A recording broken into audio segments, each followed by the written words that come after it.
எனது அருமை தோழர்களே, இவற்றையெல்லாம் நாம் முன்னிறுத்துகிற போது நம்மை பலரும் சீண்டுவார்கள், தூண்டுவார்கள்.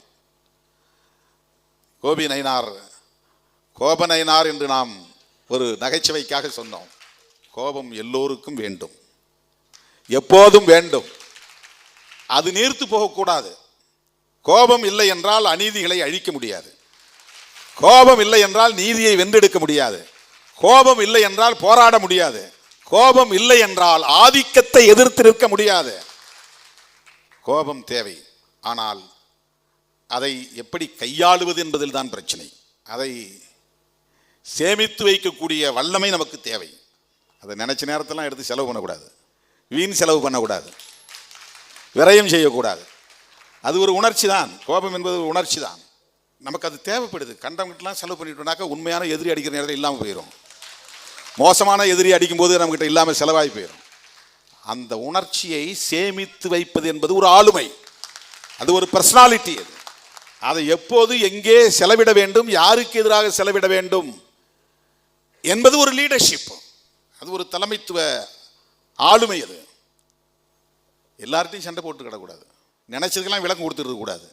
உன்னை விட 10 மடங்கு வலிமை மிக்கவனை உன் எதிரியாக நினைத்து அவனோடு சண்டை போட வேண்டும். உன்னை விட எல்லா வகையிலும் 100 மடங்கு 1000 மடங்கு எவன் வலிமையானவனோ அவனை வீழ்த்த வேண்டும். உண்மையாக மனித குலத்தின் பகை எதுவோ அந்த பகையை வேறறுப்பதற்கு நமக்கு வலிமை தேவை. வலிமை என்பது கோபமாகவும் இருக்கும். வலிமைங்கிறது கோபமாகவும் தான் இருக்கும். எல்லாம் இருந்தும் கோபம் இல்லைன்னா நீ ஒன்றுமே பண்ண முடியாது. எல்லா உணர்ச்சிகளும் தேவை. உணர்ச்சிகளை எவ்வாறு கையாளுவது என்பது ஒரு அறிவாண்மை. அறிவும் உணர்ச்சியும் சேர்ந்தது தான் ஆளுமை, அதுதான் பர்சனாலிட்டி. ஒருத்தர் என்னை இப்படி இந்த வார்த்தையை சொல்லி திட்டினா உடனே நான் அதை விட 10 தடவை திட்டேன் அப்படின்னா நீ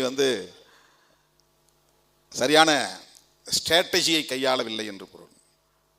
பொது வாழ்விலே, முக்கியமாக அரசியல் களத்தில் நம்முடைய உணர்ச்சிகளை எல்லாம் நீர்த்து போக விடாமல் பாதுகாக்க வேண்டும், அடைகாக்க வேண்டும்.